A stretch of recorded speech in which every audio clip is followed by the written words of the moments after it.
What's going on, everybody? You're tuned into another episode, Chopping Up with Q podcast.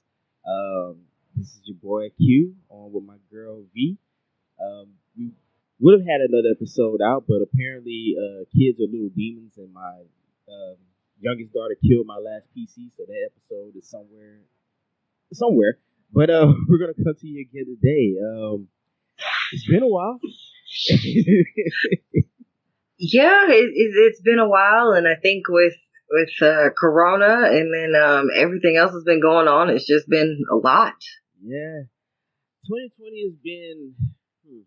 I don't think I've ever experienced a year like this before, where it's like event after event after event. Like I can't recall any time I ever dealt with it. It's I thought this was interesting. Somebody posed the question on Twitter: if 2020 was a candy, what would it be? And I thought that was interesting. What candy would 2020 be? Either candy corn or peeps. See, and I feel like it's either black licorice or like off-brand Smarties. Yeah. Oh, yeah, the chalky. Yeah, man. It's been Yeah, bad. I feel like it's extremely chalky. It's extremely chalky, and it's out here it's out here pretending to be more important than it is. Listen, it's a lot. Yeah. The moment when it's given to you for free, you like, nah, I'm good. I'll pay you to take it back.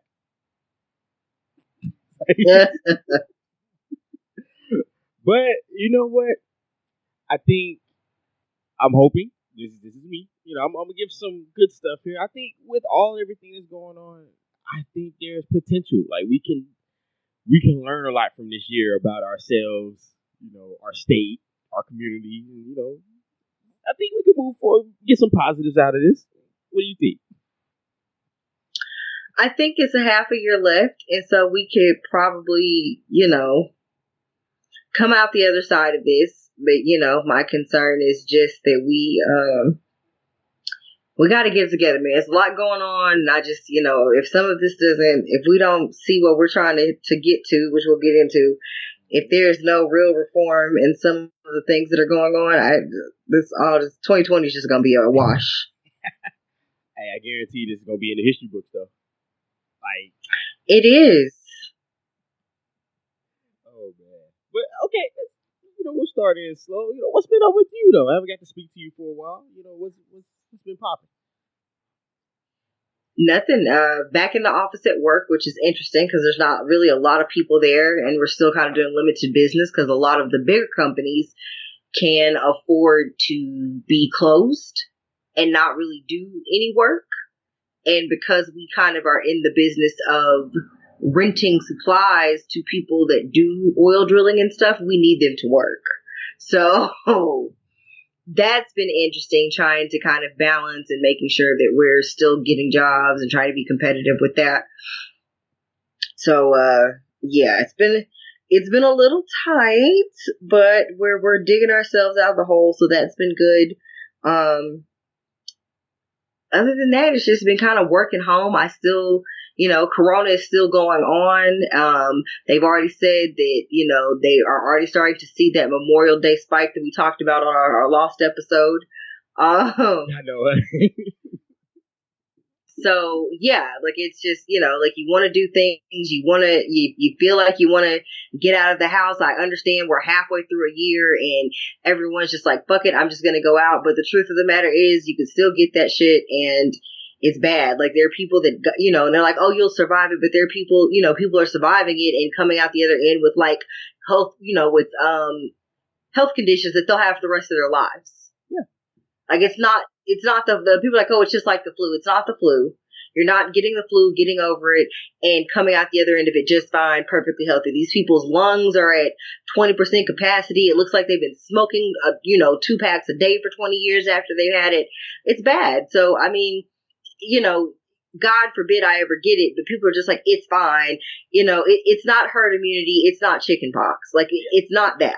Exactly. So, like people are for, under some reason it's like it's a chickenpox party, and it's not. Like people are severely ill and sick, and months after having it are still severely ill and sick and can't walk up and down stairs or walk to their own kitchen without being out of breath.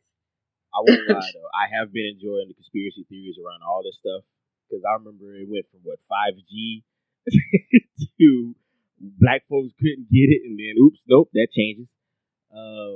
What else was it? Oh, this was a military experiment.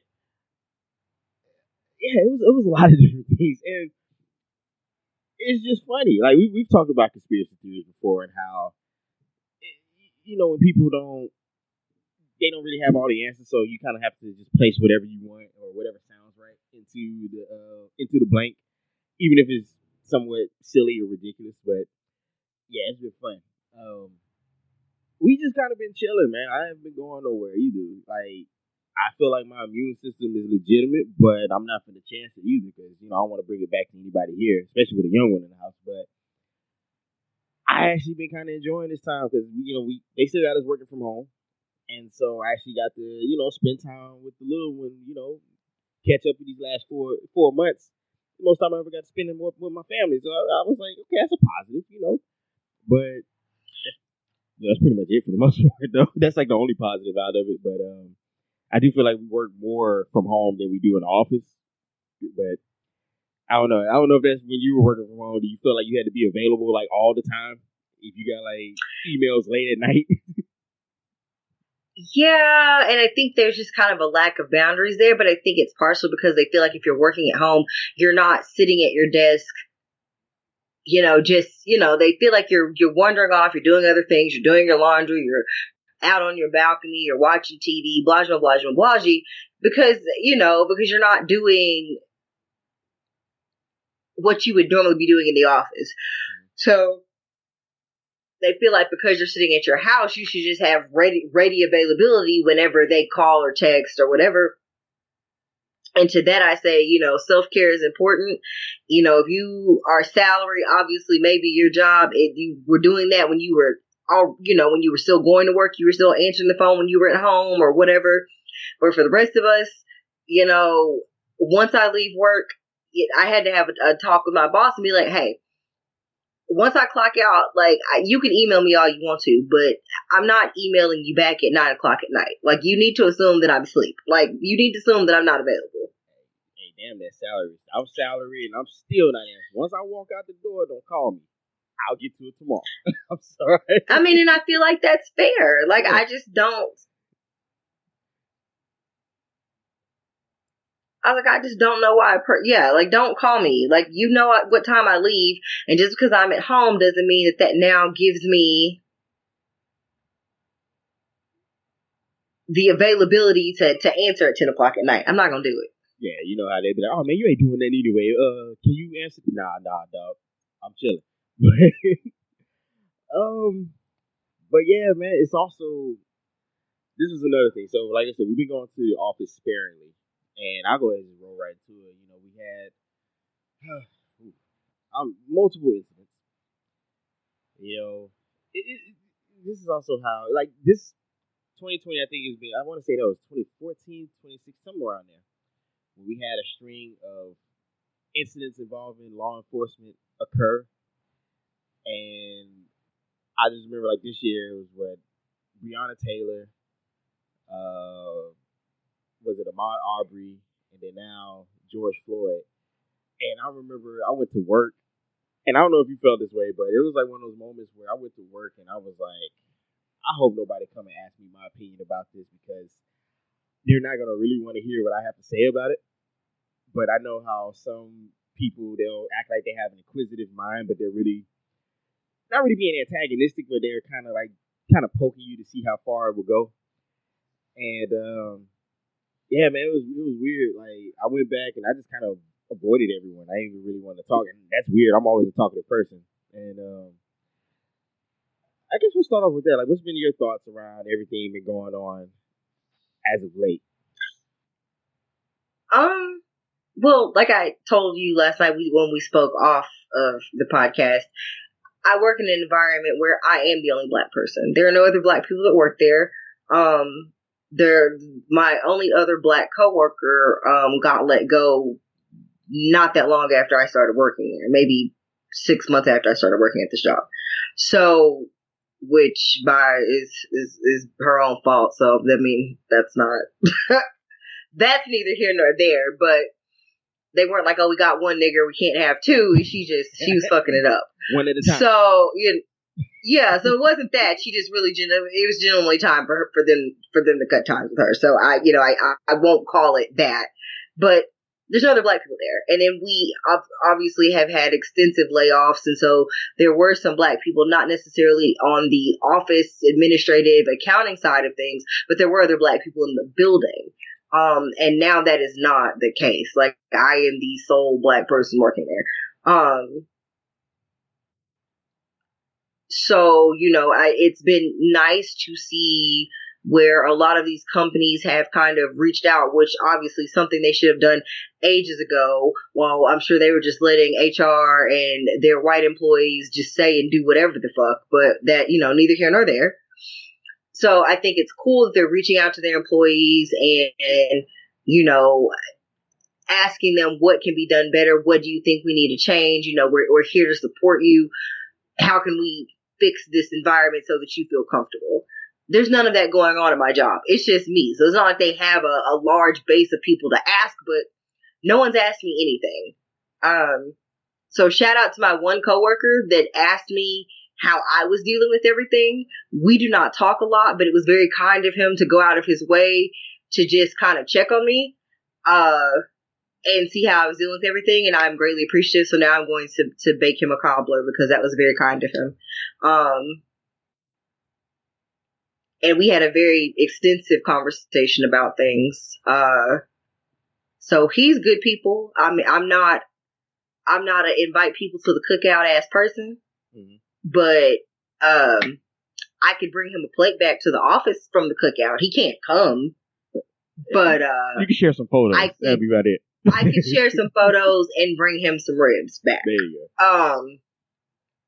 So yeah, I mean, I think that's where I am with it. I mean, we all kind of watched this man's life being taken from him and just kind of drained out of him. And I think that is really the difference in this George Floyd case and what we've seen in other places. Because I think before, which this is going to sound awful, so y'all don't rip me to shreds, because you know what I'm saying is that I feel like in the eyes of white people in America, all of these other incidents where black people have been killed by the police, even though they were on video, they felt like because these people had broken some law or there was some type of infraction that the police should be able to do whatever it is that they did.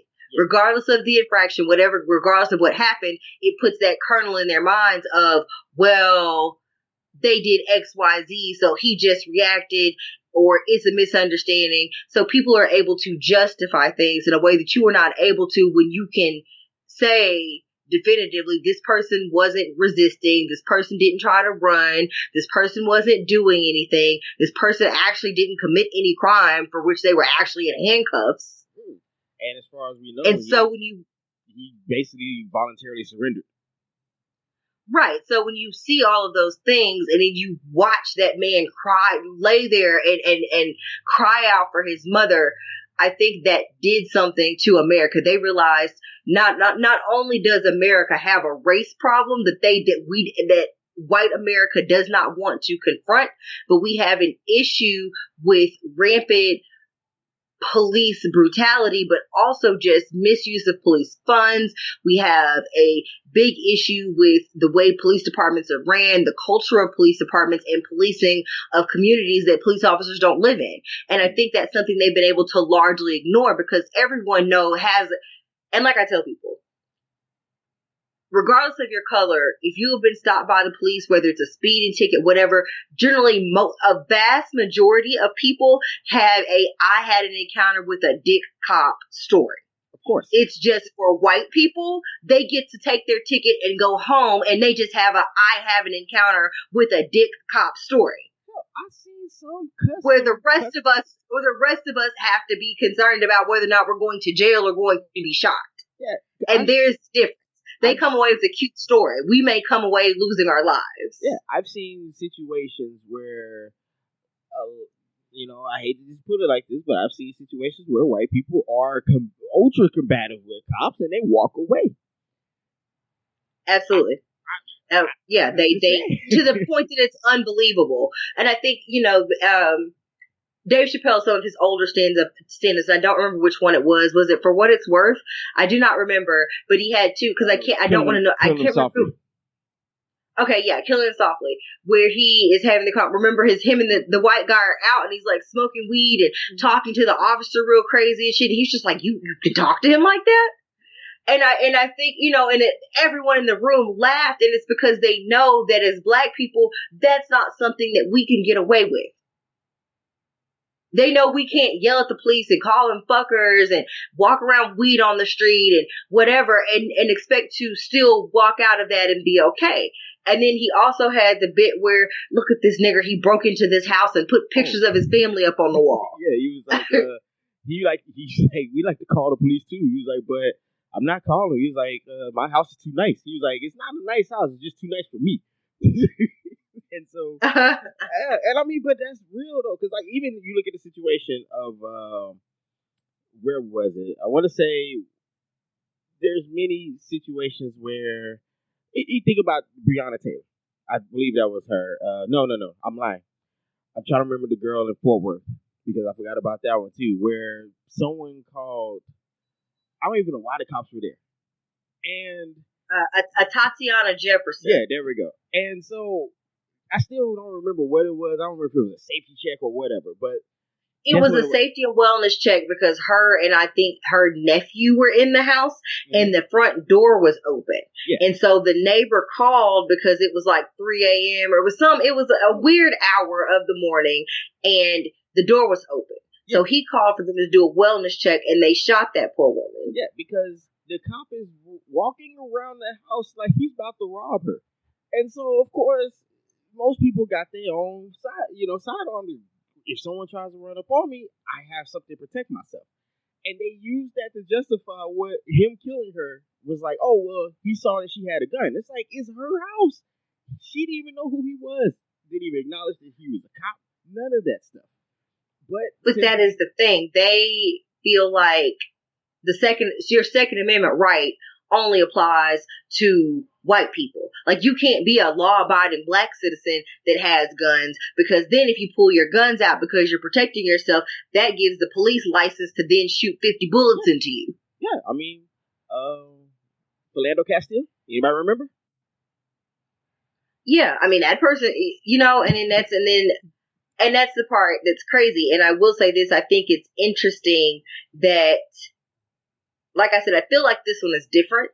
And I feel like there's certainly a push for change that we have seen in the other ones, but we are seeing a push where people feel like at this point they're just tired. And it's not just Black people it's tired, it's everyone is tired to the point where it's like, okay, it's no longer, okay, well, Black Lives Matter, that seems like a terrorist, or these Black people are getting uppity and they're demanding stupid shit and we're not going to do that. It's not that. It's racist people versus non-racist. And you have to pick a side. Is it the year 2020? People are sick of this shit. You have to pick a side. You either are going to be with us or you're going to be against us. But and I think that's just, and I'm proud. I'm proud to be alive to see a place where even the most well-intentioned white people who bless their heart have no clue what the fuck actually goes on. They're not racist. They just don't know. They just don't know. Or don't choose to see, so I'm not going to call them racist. We're just to say they're ignorant to the ways in which things work for Black people in this country. It's amazing to see how many of them have come out and tried to be true allies in ways that we have not seen before. And I don't like to just I don't like to big up white people like that because they honestly a lot of times just do the bare minimum. But they've been out here putting their bodies in front of Black people at these protests. They have been carrying these signs. They have been out here doing whatever they can do to help the cause. So, God, peace be with them. Yeah. And it's just one of those things where even if this is what I think, but even if that's the case, still since things are getting moving, it doesn't matter. But I think this is one of those incidents where what happened was so egregious, there's no way to wiggle out. Similar to what happened with Botham Jean. What occurred was so egregious and so careless that there's no way we can defend it. I can't defend you walking in another man's house gunning them down. We can't.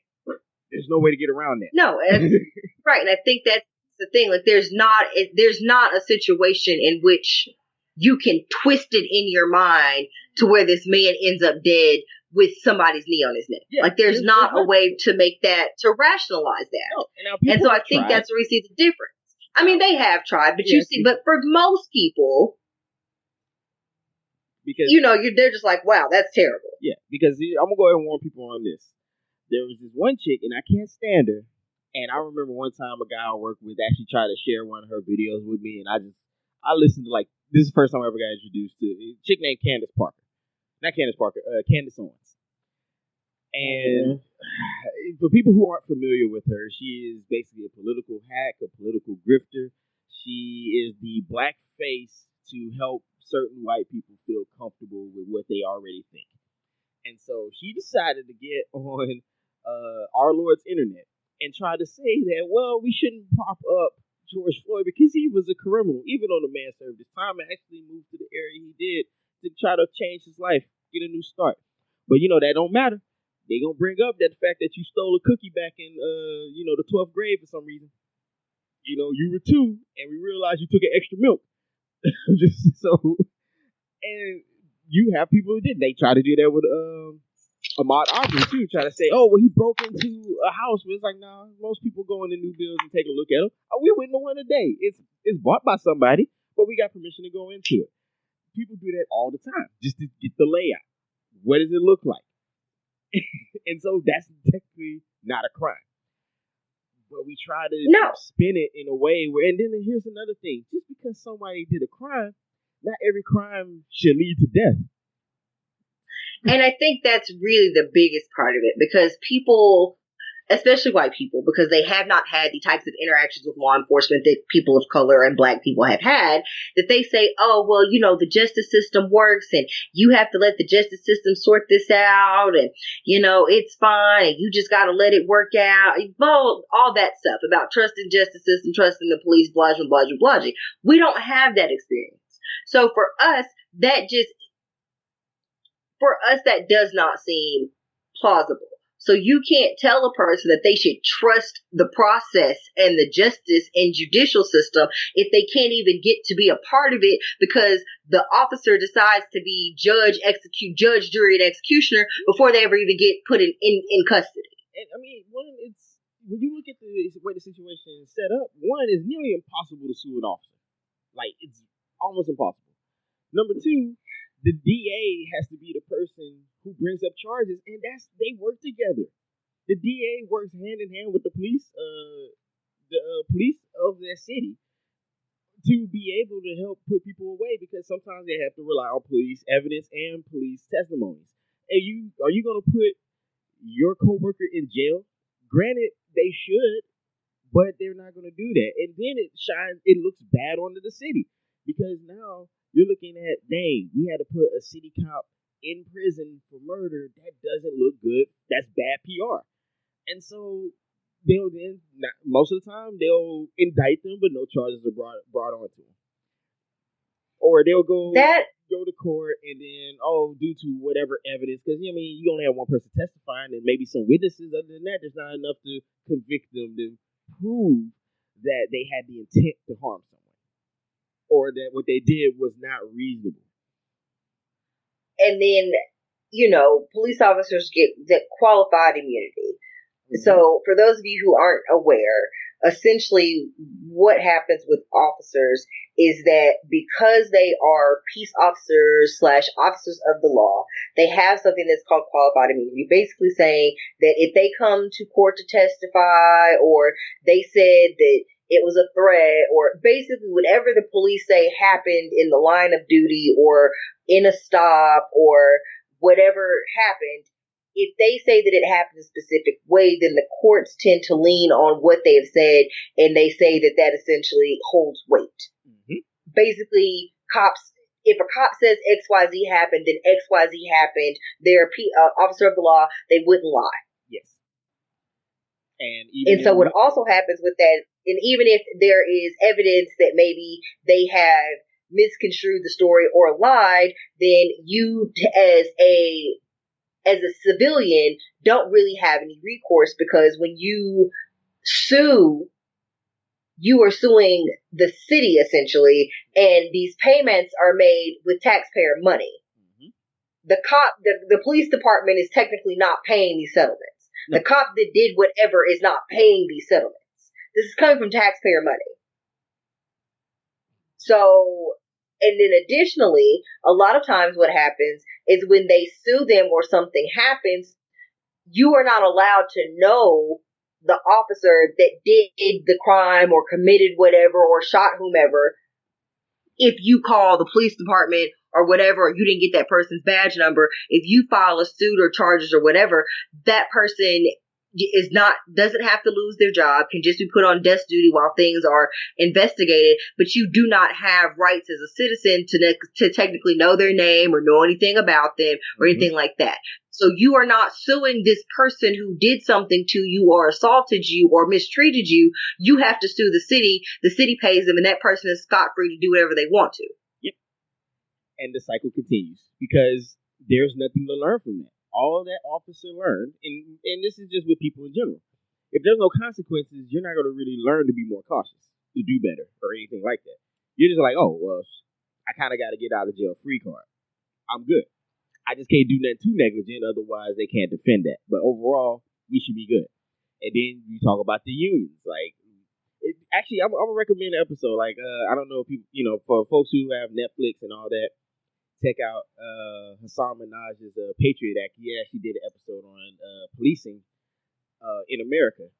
Check that out. You learn a lot about or at least it gives you a good ground to kind of get further, go look further into these things, like how police unions are set up, how the cities are set up, and how all these things occur, and why a lot of negligent officers don't end up in prison or even losing their job. But another note I also want to put out there is for all my people who claim they love Martin Luther King, please stop trying to quote that man, because you don't want to see people quote unquote rioting, even though there's a lot of evidence that shows that the cops who are trying to protest and show that there's no such thing as police brutality, but are enacting police brutality on people. That's just, but you want it in. It's a lot. It is. It's like, I'm gonna prove to you I'm not violent, so I'm gonna punch you in the face. Yeah, it's wild. Like, yeah, and then what I've also seen a lot of is police lying about the activities that have gone on, and then people calling them out about it. I've seen them say that people were throwing Molotov cocktails, and then they turned out to be like old water bottles. I've seen them say that people had explosives, and it turned out to be a candle. Like, they lie a lot. They said that somebody had cleaned out a Rolex store, and the Rolex people were like, "No, honey, we put that shit in the safe. There's nothing missing in here." Yeah, exactly. So it's interesting that in the wake of everything that has happened, they are still managing to find ways to lie about things that they do not have to lie about. Because my thing is, if you are out there and these people are rioting and throwing things at you, then why would you then take pictures of broken candles and be like, oh, they had explosive devices? Like, that's something you could have just kept to yourself. Like, you could have just posted and said, hey, we're not going to let you riot and break stuff. If you want to peacefully protest, that is fine. We are asking you to please not throw things up to it, including XYZ. But why would you lie and say that people were fucking throwing explosives at you that are just fucking cheap-ass Dollar Tree candles? You could have kept that lie. Like I said, that's an unnecessary lie. And that is the thing with police. They do unnecessary shit. And that is the problem. But I will ask you this, since we're here talking about the police. Okay. There's been a lot of conversation with protesters and marchers, and as well as some rumblings with our, senators, representatives, XYZ people in charge about defunding the police or abolishing police. And I wanted to get your thoughts on that. Well, I would say this. I do believe that I am for demilitarizing the police, even cutting back some funds. I think, first of all, the way that they're funded is just crazy. Like, they get so much money, and then they have so much military-esque equipment, and I'm like, what are they prepping for? That's number one. Then even changing on how the training and all that stuff acts. Because it's like, again, I don't know how accurate this is. It's something to really look into, but what I learned from that one episode, they were showing something like they do like 150 or 80 some hours of weapons training and like 8 on how to de-escalate a situation. It's like that's backwards. And they even show how some officers will go through like certain trainings to be more aggressive. Like, hey, almost there's just trainings that actually teach officers on that everyone out here is your enemy and you got to always be on the ready. So I would say, yeah, I'm for defunding it and just honestly starting all over because I think until there's a realization that they're there to serve the public trust, they are basically a state employee or a city employee, and their whole purpose is to serve and protect. But when you are the aggressor, it's very difficult to do that. Even then, if you think everybody's your enemy or everybody's out to get you, you're not going to protect anybody. You're just going to have to get them before they get you, and that's kind of the current mindset. Now, I don't. I mean, that's how I look at it. What do you say? Like, were you for it, against it? I think my views on it align with yours for the most part. I do think that. So number one, for police departments to have the amount of firepower and things at their disposal that they have is insane to me. I read somewhere today that the NYPD's police budget is like $5 billion. It is something ungodly and ridiculous.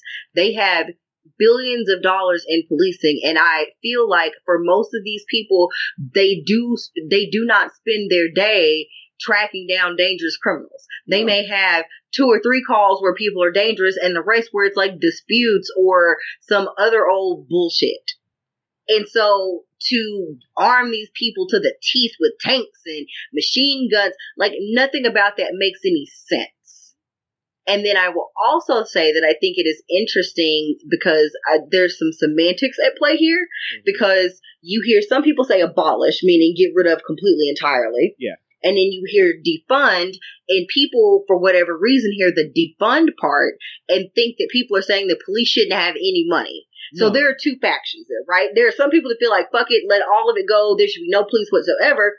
And then you have people that are saying defund as in, hey, there should be things in place the same way they defund fucking schools when children don't perform, which is insane when you think about it. These kids don't pass tests because they're already in a poor area where they are underfunded and don't have the resources to do as well on these tests as other schools. And then when they do poorly, they give them less money so they have less resources so they can do poorly again. Yeah. And then the cycle continues and these schools close and then these children get sent somewhere else. Quest elsewhere. And honestly, I learned that's funny because it took me a while to learn how schooling does. Because first of all, states cut education first most of the time, which is very ridiculous. Because I'm like, how do you have a new thriving society if no one's educated or well educated, whatever?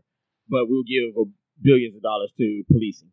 Okay, sound like we're creating criminals, but then and that's what it is. Like they cut social programs, they cut after school. They're cutting funding to things that would help the community be better so that you don't have to send 1 million police into the goddamn community. Yeah. And so when they're saying defund, they're not saying take every dollar that they have away, but certainly they don't need $1 billion when there's money that could be put into drug clinics and cleaning up some of these abandoned houses that you have and making sure that kids have after school programs to go to so that they're not loitering or whatever else. When people have poverty and despair and chaos in their environment and their neighborhoods, then that is when you get the rise in crime. And so to combat a rise in crime, you don't need more police officers. You need some, obviously, because some people are going to be criminals regardless. True.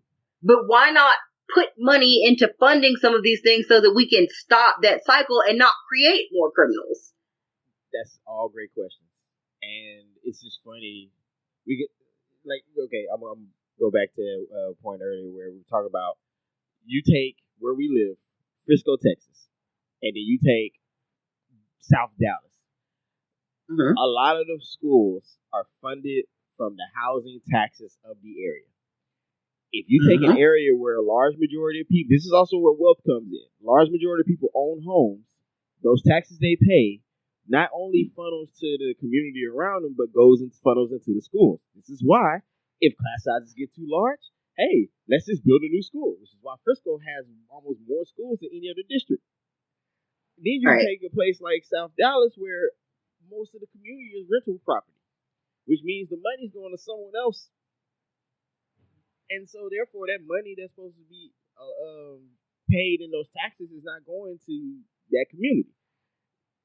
And that's how the cycle starts. And this is how you get the disparity when it comes to education in the inner city versus the suburbs. It's a lot, man, but that's almost like by design.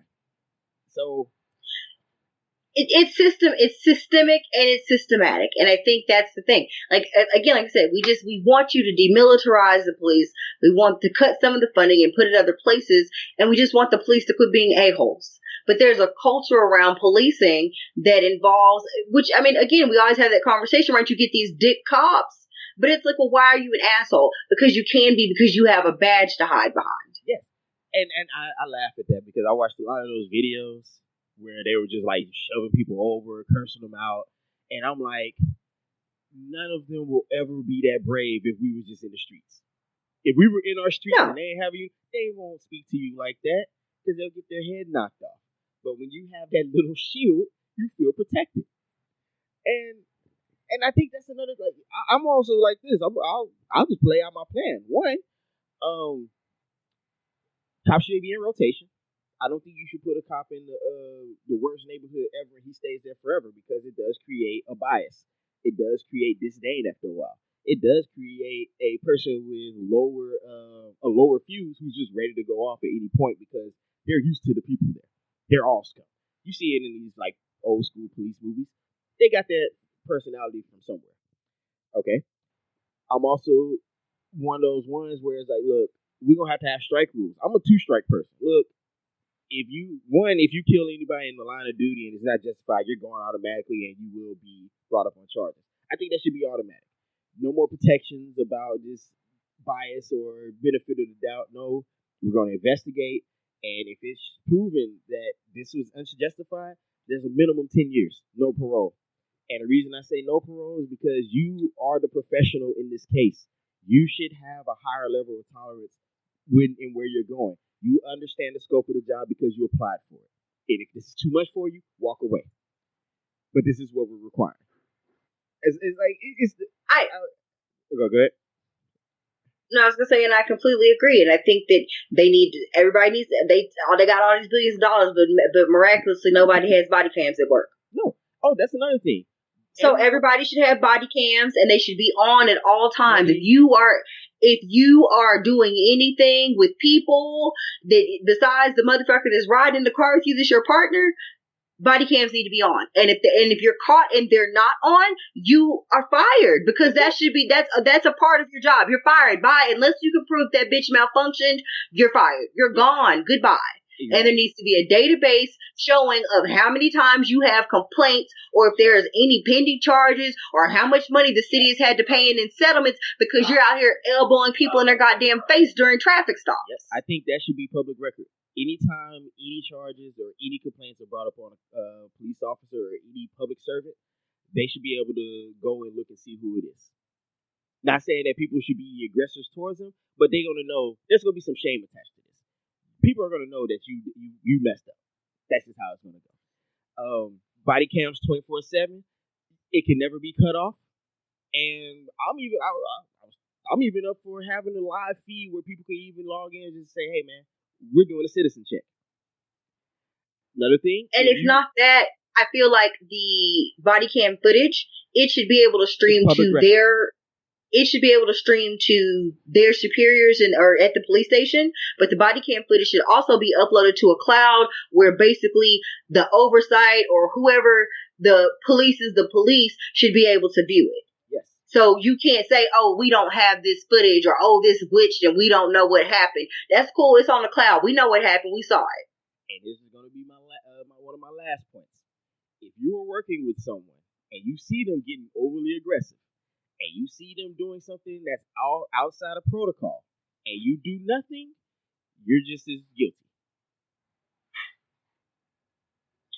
I agree. Like if you run the risk of going to jail with that person, then you absolutely need to. Because how many times?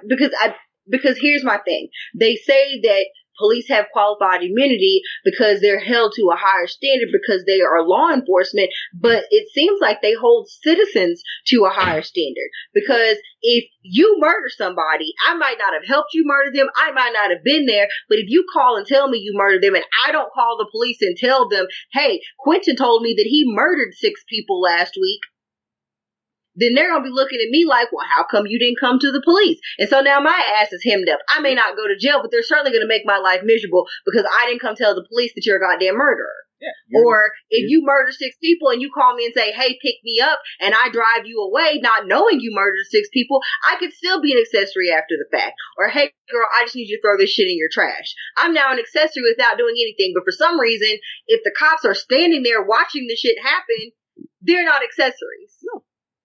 And that's the problem. So we see there's a culture, there's a team. How can I put it? There's a blue first, everyone else second mentality. And there's very next to no accountability, and that's the problem. Yeah, and the problem even then you had some police. I think he was over their union, and he gets on whining and crying, saying people are not treating us fairly. We're getting a bad rap out here.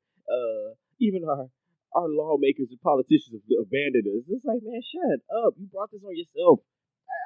Well, also, it's like that's what black people. So you can't. So this is what black people experience their whole lives. So it's like it's crazy, right? Like you get treated like a black person for 1 week and you can't take it, huh? Can't take it. Shit's wild, huh? Shit's crazy, right? Hey, they hate when they realize. Shit's crazy, right? I'm a representative of everyone, even though I'm me. I gotta represent the whole culture. You know, that's actually one thing. Oh my God, who knew? Yeah, that whole good cops, bad apples, whatever that shit is. Well, okay. Listen, if some of the apples are poisonous and they're murdering people, you throw all the apples out. You don't just if they're producing cars and I have an Acura and I get an email or a call saying, hey girl, you got to bring your Acura in because the lot code for the brakes that we put on like this year Acura, this set of Acuras that came from this factory, man, we don't know. Some of the brakes are just going out or bursting into flames and killing people. The whole car is exploding, girl. You got to bring that in immediately. They're not going to be like, oh, it's just a few bad cars and be like, fuck it, we'll see whose car explodes. They're calling every goddamn person who bought that Acura in that lot number and being like, hey, you need to bring that to us immediately. Exactly. So why is it the same? Why is that not the same with police officers? Why is it not the same? Because if I go to my job, then they want to complain about being overworked and tired and blah, blah, blah. Well, if I'm overworked and tired and I go to my job and somebody makes me bad or I'm having a shitty day or I just punched my wife 15 times in the face and went to work and got mad because I didn't like the person that was talking to me or I had to do my job correctly and I killed somebody, I would be in jail. Exactly. You say like this. People will say, well, it was just a mistake. Okay, cool. Let's take this. Let's say I'm a surgeon and I'm operating on your heart and I happen to cut a valve and you bleed out and die. It was an accident. I was tired, overworked, wife left me, dog died, all that stuff. Does that say it saved me from not getting sued? It does not. And that's why they have to have malpractice insurance that they pay for just in case something like that happens. So that they are the ones paying the settlement. And depending on what happens, you could still get fired and you could still lose your license to practice medicine. Exactly. So it should be the same thing with police officers. You should have to recertify. You should be whatever you did at the academy to become a police officer, there needs to be tests and checks to make sure you still know what the fuck you're doing. As policing techniques change and the community changes, there needs to be training for that. There needs to be checks and balances to make sure you can still do the job at the capacity that you're supposed to be doing it at. And then Also, they should have to pay insurance. They should have a separate insurance for whatever they have going on. Like, you have health benefits, you need to be paying some type of malpractice insurance. That way, if you get to shooting motherfuckers because you aren't having a great day, or you put your knee on somebody's neck and suffocate them to death, the fucking city is not paying for that. The same people that are marching and complaining are the ones that have to pay when these people sue.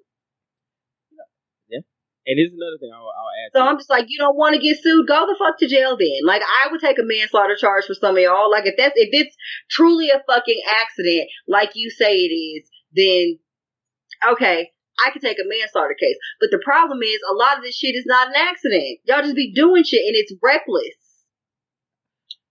It's a lot, man. Like, we have a lot of work because we're not gonna solve this overnight. This has been a part of the culture since hell. Since the beginning of time, since the beginning of policing, since people started having police forces. Exactly. So, God bless it. We're talking about things that happened during the civil rights era, Jim Crow, the 90s, 80s, all those. It all goes in cycles. That's pretty much it. Does. So they've been tearing down statues all over the place. What do you think about that? It's interesting. I mean, I would say this. One, I do find it interesting that America loves to up their traders, because I remember I had a conversation with a guy where he's a big, love him to death, great guy, but he is a Civil War sympathist because apparently, like, his grandpa or great grandpa, somebody like that, was in it, and I'm like, okay, he just happened to be on the wrong side of history. Not saying that he's a bad person. I don't know him. But he's just on the wrong side of history in this video. Well, chances are he don't know him either. Yeah, that's true too. But I just said that, how is it that you can have a statue of Jefferson Davis or Robert E. Lee, hell, schools named after the man, and I'm like, he fought against you. Do we not remember that? And weren't they technically which is also funny because even after the war, none of them were like sentenced for treason or nothing like that, which is rather interesting because they led a whole revolt against the Union in the United States at the time. Which, right, isn't that treason? You try to overthrow the government? In my mind, it's treason, it's traitorous, and it seems insane that nothing happens to these people. But I mean, my whole thing is, when it comes to history, there's nothing wrong with discussing the history of things that happen. No. But instead of glorifying these people, why would you not make these statues and put them in a museum? Like, if you want to have a Civil War museum, you absolutely can have a Civil War museum. And they can learn about these people and they can see them, and you can have all the statues you want. But why are you naming things in America after people they tried to secede and leave America? They didn't fucking want to be a part of America because they wanted to own people. And I will take this pause and I will make this very brief. I understand that there's a group of people out there and you are Civil War sympathizers and you, for whatever reason, believe that the Civil War was not about slavery. Uh-huh. So we'll give you that, because if we want to use semantics here, we can say that the Civil War was about states' rights. However, the rights that they were willing to fucking leave the country over was the right to have slaves. Exactly. You say states' rights to do what? Keep people for free. Exactly. To make people work for free. That's really what it is. So I get it. I would be pissed off if some motherfuckers infringed on my livelihood too. But you also probably shouldn't try to own fucking people. Yeah. So forgive me if I have no sympathy in me for you wanting to have statues of people that thought it was cool to just own other people and get free labor and beat these people and trade them like a goddamn Pokemon deck. Forgive me if I'm not interested. Yeah, you breed them and then raise them like they cattle. I was like, yeah, I'm not going to be cool with that. Most people are not cool with that, and y'all love to say that was a long time ago. It is a long time ago. But by contrast, Germany had the Holocaust. Mm-hmm. They don't have statues of fucking Hitler. No. You can go to a museum and learn about Hitler. but there are no statues in his honor about how he was an amazing, great person. I'm sure at some point Hitler had some redeeming qualities. I don't know what they are. I don't care. I'm sure there are people in his life who were like, I did not see that coming. The same as it is with serial killers. I don't know him. I have no idea. So I can't tell you if there's a person out there in this world that wrote kind things about him in their journal. I don't fucking know. Yeah. I obviously don't care, but I'm just saying there's gonna be somebody out there that can name some redeeming qualities about every goddamn horrible person in the world. But that doesn't mean that they get a statue because they have some redeeming qualities. No. But even then, you want to say, oh, man, slavery was so long ago. I was like, slaves were freed in 1865. That's 155 years ago. We throw a little math in that, 4 generations. There's, and that's the part that they always say slavery was so long ago, and there was like, to you. But we have living relatives that were slaves. Like, we have relatives, there are a lot, and I know I don't know how they don't know that, but there are a lot of black people who have elderly family members who were alive during slavery. Yeah, they were born into slavery. And that's the thing, is like, their parents were slaves before them. I was like, so you're saying it's like this shit is so far removed, but there are people on this earth walking this bitch who were alive during slavery. Yeah, so it's not that, so, I cannot help it that your meemaw or whatever told you some shit that's not true. Because white people love to do that revisionist history, and they can, because when you go and rape and pillage and take everybody else's fucking shit and kill them all, you can write whatever fucking story you want to. Yeah. So if your meemaw sat up there and told you some bullshit ass story about how they were kind to their slaves or whatever they're writing in the textbooks right now, that's fine. And if you want to be pie in the sky and believe that, cool, but it's not true. Wait, hold on. Let me ask. That's a good question. How do you be kind to someone who you're holding captive? Explain. You need to contact whoever's writing the social studies and world history books for these children. Oh, because I think they do that in Texas. Yeah. I believe they write them bitches in Texas, yeah, and so you need to ask whoever's writing the books, because they seem to believe that is a good way to describe slavery. Yeah. That they were workers that were brought over and they worked for free, and some people were really nice to their workers, even though they beat them or didn't beat them, but they also had to work for free and couldn't leave. Yeah. Not the fact that if they decide ever to run away, they'll cut their foot off, or they'll hang them, or they'll snatch families apart, or kill kids. That's nice. We at least gave them some clothes, I guess, and we gave them the remainings of pork. This is how we get, things like chitterlings and stuff like that. Yeah. I love it. Wild times. Hey, man. People do mental gymnastics and jump through hoops to absolve themselves. And I will say this about white people. There are some that are very comfortable in doing the work and being uncomfortable, and they realize that being uncomfortable is what needs to happen. So I look at it like you look at therapy. White people like to go to therapists. I feel like it's the same thing. If you go to your therapist and you are really doing the work, then you are going to have uncomfortable feelings, and there are going to be things brought up or things that are discussed that make you uncomfortable, and they are supposed to, because for you to get to the root of the issues, some of it is not going to be in your comfort zone. Yeah. So for white people to say, oh, I want to be an ally, I want to do the work. Yes, let's end slavery, but then backtrack it when things are brought to their attention that they may do or people that they know may do, then they feel like they can't be uncomfortable. Like there's something wrong with them being uncomfortable. And I've thought about this, and in my mind, what I feel is honestly, they are cool with doing the work and feeling uncomfortable. But when you talk about slavery and you talk about it being a horrible atrocity, white people feel like if you call them a racist, that's the worst thing in the world you could ever call them. Yep. So for them, in their mind, you've damn near called them a fucking serial.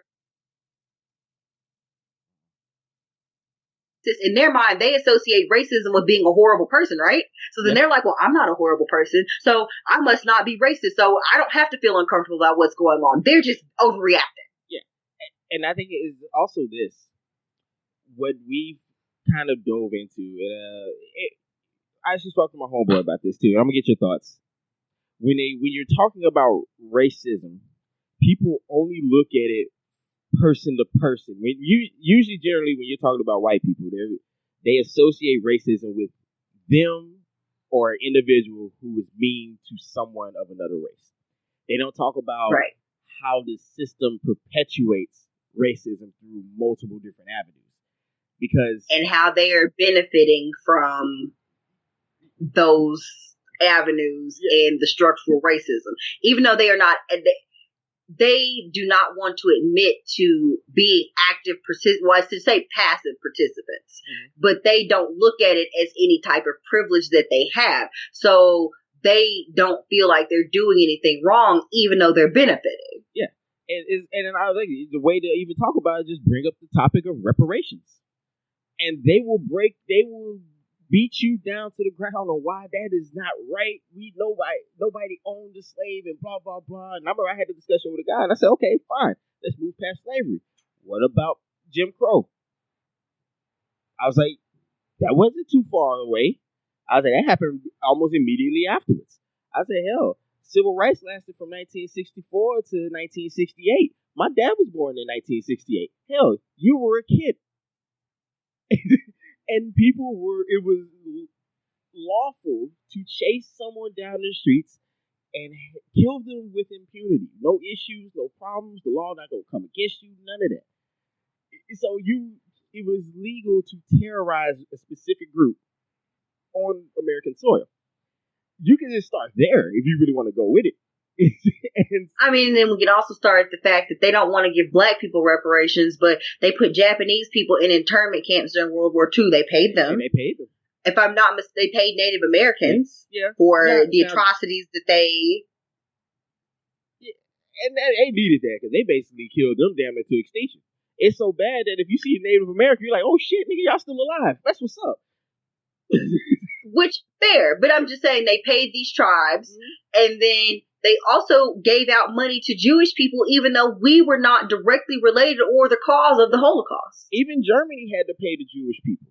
And so one politician, I think it was Marianne Williamson, y'all can look her up, but she had brought it up, was saying that a lot of these things are going to persist because there was never any reconciliation.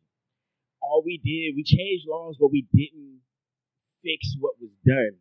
Like, they don't, and all those people who were pro-military people, they listen to this too.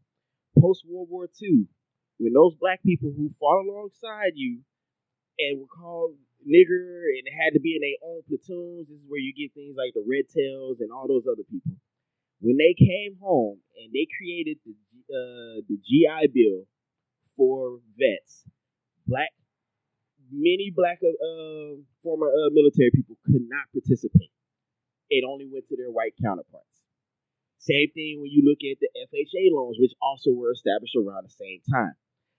A lot of government set aside land grants. If all those people who are Martin Luther King fans, he talks about this too. This is the king they don't talk about. But a lot of these things help create the American dream for you. This is what helped create and develop the middle class for you. A lot of us had to sit on the sidelines and just figure it out. And so when you look at those aspects of history and you really think about it, you're like, damn, should reparations really be a thing? Look at those things that occurred.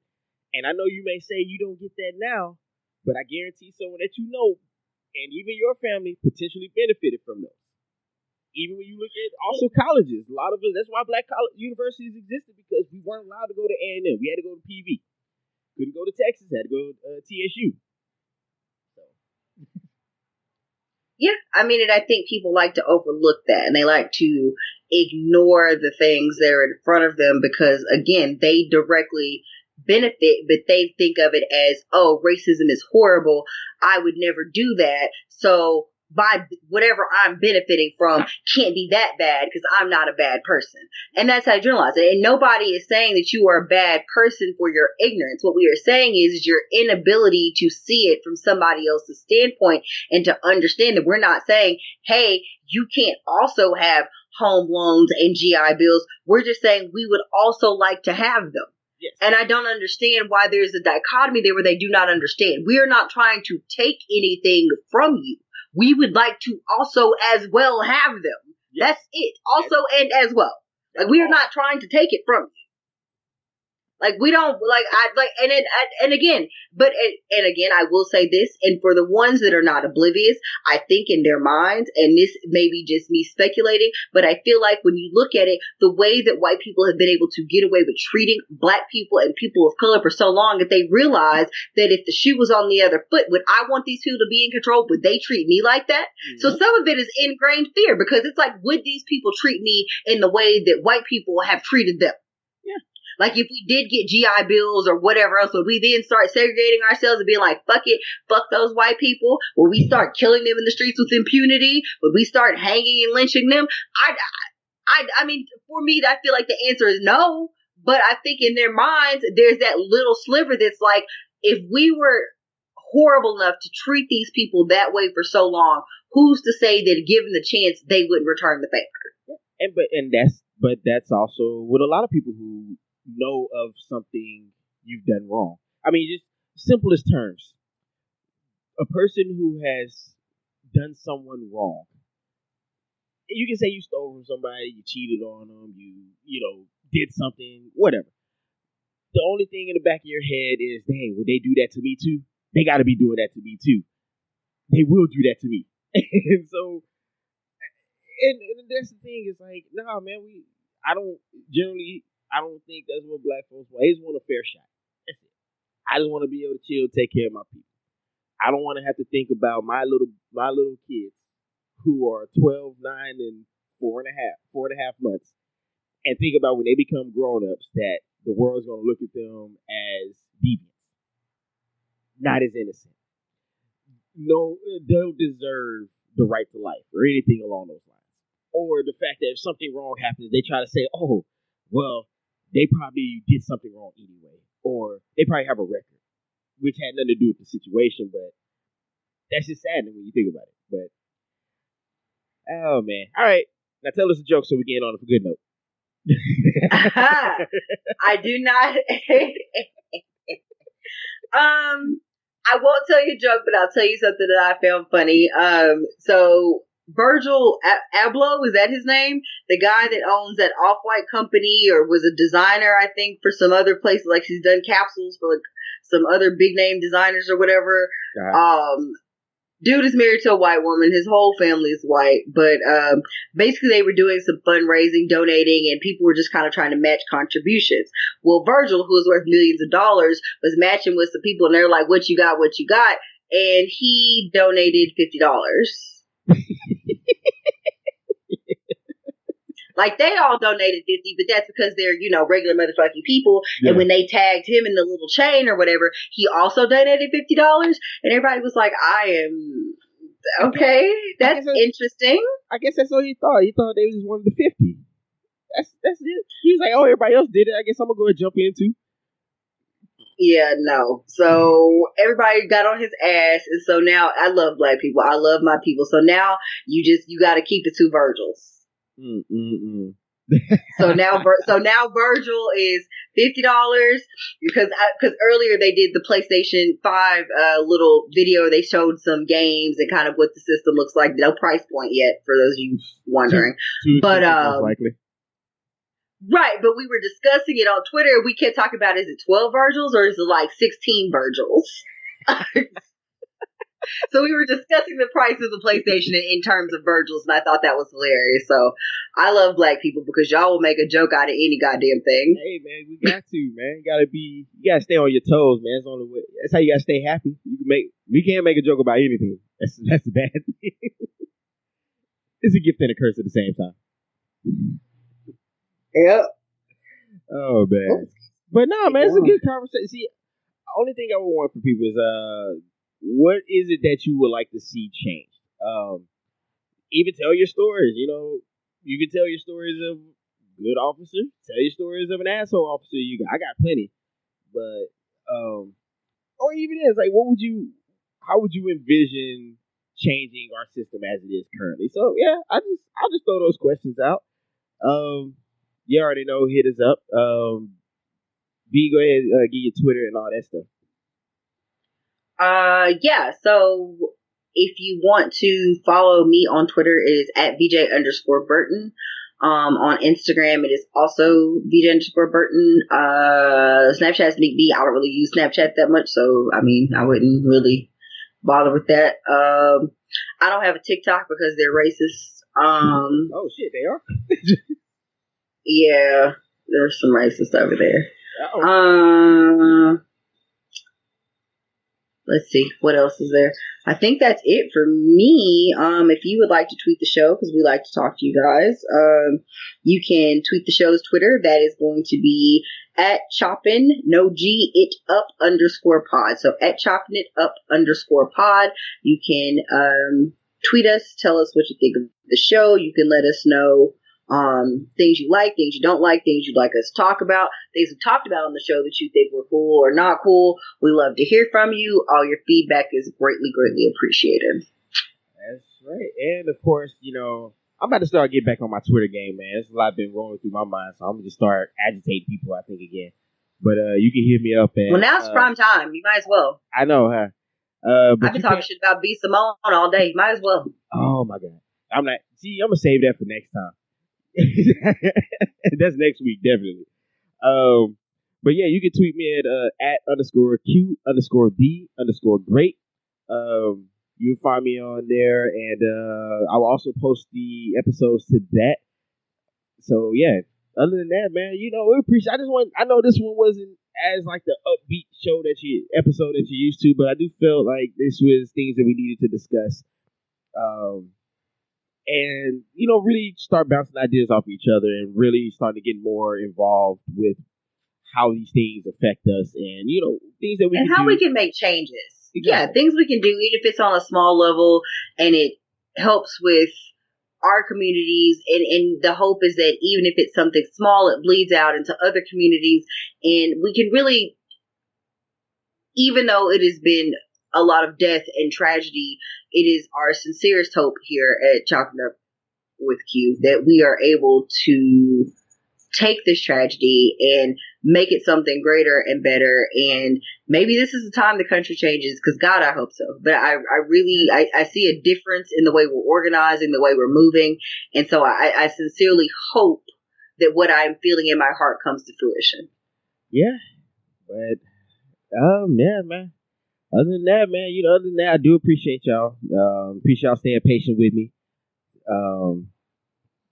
Continue to support, and yeah, other than that, we up out.